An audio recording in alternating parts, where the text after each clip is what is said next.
Welcome back to OpenLine, talking about all the news that has gone on since the last time John Weil was here, MTSU political science professor in the presidential realm. So much to discuss. Absolutely. And it's interesting. It's a good discussion. Let's go to Dan. Hello, Dan.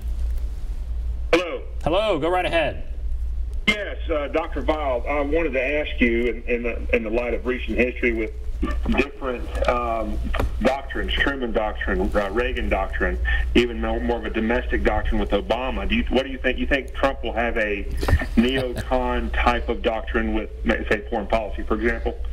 Well, you know, it was interesting. I heard several people yesterday talking about Theodore Roosevelt. You know, walk softly and carry a big stick, and that he seems to be reversing that. Talk very loudly and threaten a big stick.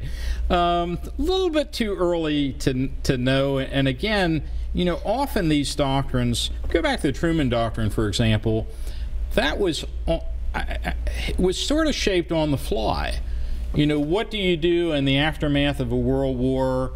You have victory, and the next thing you know, the world's divided into two parts, and one part seems to be, you know, fomenting revolutions all over the world, and, you know, you come up with something partly on the fly. So I think it's a little early for that, but I mean, in a sense, America First is already a kind of, you know, Trump doctrine. It's not necessarily original to Trump, but certainly, you know, among recent candidates, if I had to identify one so far, that would probably be it. Certainly, he said that over and over again in his inaugural address. There's certainly many people who are ready for that. They feel like we are all over the world doing all kinds of things. We need to focus on, you know, our internal situation. Yeah, it seems like that. Now, this, you know, the fire and fury comment from yesterday. Who was it? Was Truman who said, he said something similar to that. After, I think, between our first and second bombs in Japan, and I think that's what was so. You know, if he had just said that part, you could have left it a little bit more ambiguous. When he added a phrase that he frequently uses, which is, you know, such as a world had never seen before, some of us said, oh my goodness, you know, well, you know, what's the biggest thing we've seen before? If it really has to be bigger than that, are we talking nuclear war? And I don't think that's what he was talking at all. But, and again, there are going to be some people who are like, finally, we have an American president who isn't afraid to, you know, say it like it is. We're not dancing around this little North Korean dictator. We're saying, and in fairness to Trump, I mean, it's hard to see. You know, we've been talking about North Korea and nuclear weapons since 1976 to 80. I mean, we had an arrangement in 1980 that they were not going to develop nuclear weapons. You know, something went wrong. Yes, something went wrong. Let's go to Lucy. Hello, Lucy. Hey, y'all. Hi. Hey. Hey, I get up every morning and I wonder if this is what an LSD trip is like, you know, because it's just amazing me. It's funny, but then it's not. But I'll tell you what will make me scared about Trump. If he gets up there and he recites Robert Duvall's line from the 1st Cavalry about the smell of napalm in the morning, that's when I'm moving to Mexico. It may be too late. This whole thing about Pence is gaining some speed. I'm hearing from my old ladies group that they think that they used Trump to get in office and they were going to dump this whole mess, you know. They knew all about this and they were going to dump this. Because I heard one of the old chief of staff talk about Kellyanne Conway. He said that this is one of Bush's old chief of staff. I heard him on NPR. He said that he would have fired her in the first week. So when you hear somebody that's dignified and professional like that, and you see all these other shenanigans going on, it just makes you wonder, was this a setup on Trump? You know? So a setup by who? Are you talking about? Are you saying Pence set this up? Is that what you're saying? Is it what?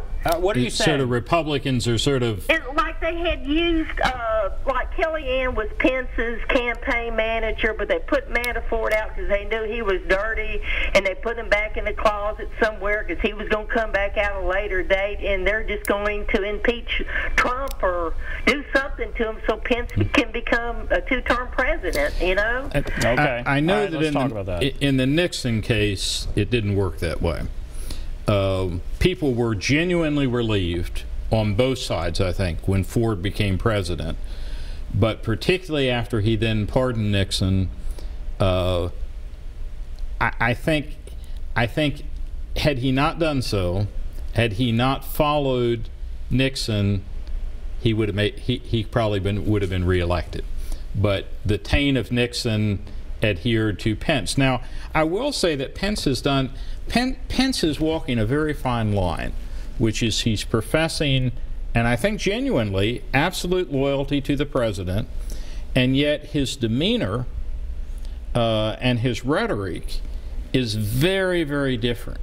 Not unlike John Kasich, you know, who faced with a similar temptation or opportunity to become vice president said, no, I don't think I can conscientiously do it. Mm-hmm.